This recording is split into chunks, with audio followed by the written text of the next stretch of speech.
حضرت علی سے کسی نے پوچھا، یا علی، آپ کی زندگی میں کوئی ایسی حسرت جو رہ گئی ہو؟ تب حضرت علی نے فرمایا، 2 حسرتیں رہ گئیں، ایک جتنا مجھے علم تھا اتنا کسی نے پوچھا نہیں، اور دوسرا جتنا میں سخی تھا اتنا کسی نے مانگا نہیں۔ آپ نے فرمایا، زندگی کے 3 سنہری اصول ہمیشہ یاد رکھو۔ ایک یہ، اس سے ضرور معافی مانگو جسے تم چاہتے ہو۔ دوسرا، اسے مت چھوڑو جو تمہیں چاہتا ہے۔ تیسرا یہ، اس سے کچھ نہ چھپاؤ جس پر تم اعتبار کرتے ہو۔ آپ نے فرمایا، دوست سے سنبھل کر دوستی کرو، ہو سکتا ہے وہ کسی دن تمہارا دشمن بن جائے، اور دشمن سے سنبھل کر دشمنی کرو، ہو سکتا ہے وہ کل تمہارا دوست بن جائے۔ زبان کا وزن بہت ہی ہلکا ہوتا ہے، مگر بہت کم لوگ اس کو سنبھال پاتے ہیں۔ آپ نے فرمایا، جسم ایک دکان ہے اور زبان اس کا تالا۔ جب تالا کھلتا ہے تو معلوم ہوتا ہے کہ دکان سونے کی ہے یا لوہے کی۔ زندگی تیز ہواؤں کی مانند ہے، جس نے اس کی آندھیاں برداشت کر لی وہ کبھی غم کی گھٹا نہیں دیکھتا، سر سبز و شاداب باغ دیکھتا ہے۔ حضرت علی سے کسی نے پوچھا، یہ کیسے پتا چلے گا کہ جو پریشانی یا مصیبت ہم پر آئی ہے وہ اللہ کی طرف سے آزمائش ہے یا ہم پر اللہ کی طرف سے سزا ہے؟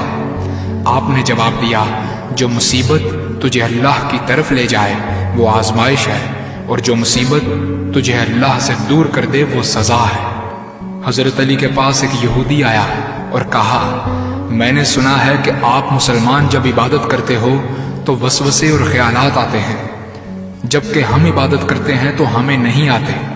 حضرت علی نے جواب میں فرمایا، اگر ایک گھر فقیر کا ہو اور ایک گھر امیر کا تو چور کہاں جائے گا؟ یہودی نے کہا، امیر کے گھر میں۔ حضرت علی نے فرمایا، تبھی تو شیطان ان کو ستاتا ہے جن کے دل میں اللہ ہو۔ جن کے دل میں اللہ کی محبت نہیں ہوتی وہاں شیطان کا کیا کام؟ آپ نے فرمایا، جب تمہاری جان کو خطرہ ہو تو صدقہ دے کر جان بچاؤ، اور جب تمہارے دین کو خطرہ ہو تو جان دے کر دین بچاؤ۔ آپ نے فرمایا، یہ زندگی 2 دن کی ہے، ایک تمہارے حق میں اور دوسرا تمہارے مخالف۔ جس دن تمہارے حق میں ہو اس دن غرور مت کرنا، اور جس دن تمہارے مخالف ہو اس دن صبر کرنا۔ کسی کی مدد کرتے وقت اس کے چہرے کی طرف مت دیکھو، ہو سکتا ہے اس کی شرمندہ آنکھیں تمہارے دل میں غرور کا بیج بو دیں۔ 3 چیزیں ایمان کو تباہ کر دیتی ہیں، امیروں کی محفل، عورتوں کی صحبت اور جاہلوں سے بحث۔ حضرت علی نے فرمایا، جانور میں خواہش اور فرشتے میں عقل ہوتی ہے، مگر انسان میں اللہ پاک نے دونوں رکھی ہیں۔ اگر وہ عقل دبا لے تو جانور، اگر خواہش کو دبا لے تو فرشتے کی مانند ہو جاتا ہے۔ آپ نے فرمایا، اپنے جسم کو ضرورت سے زیادہ مت سنوارو، اسے تو مٹی میں مل جانا ہے۔ سنوارنا ہے تو اپنی روح کو سنوارو، کیونکہ اسے رب کے پاس لوٹ کر جانا ہے۔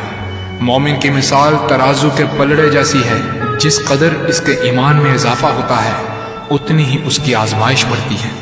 آپ نے فرمایا، اچھے لوگوں کی ایک خوبی یہ بھی ہوتی ہے کہ انہیں یاد رکھنا نہیں پڑتا، وہ یاد ہی رہتے ہیں۔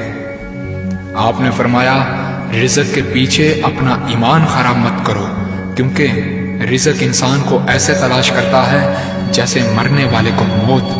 حضرت علی نے فرمایا، رشتے خون کے نہیں احساس کے ہوتے ہیں، اگر احساس ہو تو اجنبی بھی اپنے ہو جاتے ہیں، اگر احساس نہ ہو تو اپنے بھی اجنبی ہو جاتے ہیں۔ ایک مرتبہ قصاب آواز لگا رہا تھا، تازہ گوشت ہے لے لو۔ وہاں سے حضرت علی کا گزر ہوا، قصاب نے آپ سے کہا، تازہ گوشت ہے لے جائیں۔ حضرت علی نے فرمایا، آج میری جیب اجازت نہیں دیتی۔ قصاب بولا، میں آپ سے ادھار کر سکتا ہوں۔ اس سے آپ نے ایک بہت حکمت سے لبریز جملہ ارشاد فرمایا۔ آپ نے فرمایا، یہ ادھار میں اپنے پیٹ سے کیوں نہ کر لوں، جس کو میں جنت میں اس سے بہتر غذا کھلا سکتا ہوں۔ حضرت علی نے فرمایا، لفظ انسان کے غلام ہوتے ہیں مگر صرف بولنے سے پہلے تک، بولنے کے بعد انسان اپنے لفظوں کا غلام بن جاتا ہے۔ آپ نے فرمایا، کوئی تمہارا دل دکھائے تو ناراض مت ہونا، کیونکہ قدرت کا قانون ہے، جس درخت کا پھل زیادہ میٹھا ہوتا ہے لوگ پتھر بھی اسی کو مارتے ہیں۔ آپ نے فرمایا، کسی کا عیب تلاش کرنے والے کی مثال اس مکھی جیسی ہے جو سارا خوبصورت جسم چھوڑ کر صرف زخم پر بیٹھتی ہے۔ آپ نے فرمایا اچھا دوست چاہے کتنا برا بن جائے کبھی اس سے دوستی مت توڑنا، کیونکہ پانی چاہے کتنا بھی گندا ہو آگ بجھانے کے ضرور کام آتا ہے۔ آپ نے فرمایا زندگی کے ہر موڑ پر صلح کرنا سیکھو، کیونکہ جھکتا وہی ہے جس میں جان ہوتی ہے، اکڑنا تو مردے کی پہچان ہوتی ہے۔ دوست ہو یا پرندہ دونوں کو آزاد چھوڑ دو، لوٹ آیا تو تمہارا، نہ لوٹ کر آیا تو تمہارا وہ کبھی تھا ہی نہیں۔ بادشاہ نے وزیر کو انگوٹھی دی اور کہا اس پر کوئی ایسا فقرہ لکھوا لاؤ جسے میں خوشی میں پڑھوں تو اداس ہو جاؤں اور غم میں پڑھوں تو خوش ہو جاؤں۔ وزیر گیا اور انگوٹھی پر یہ لکھوا لایا یہ وقت بھی گزر جائے گا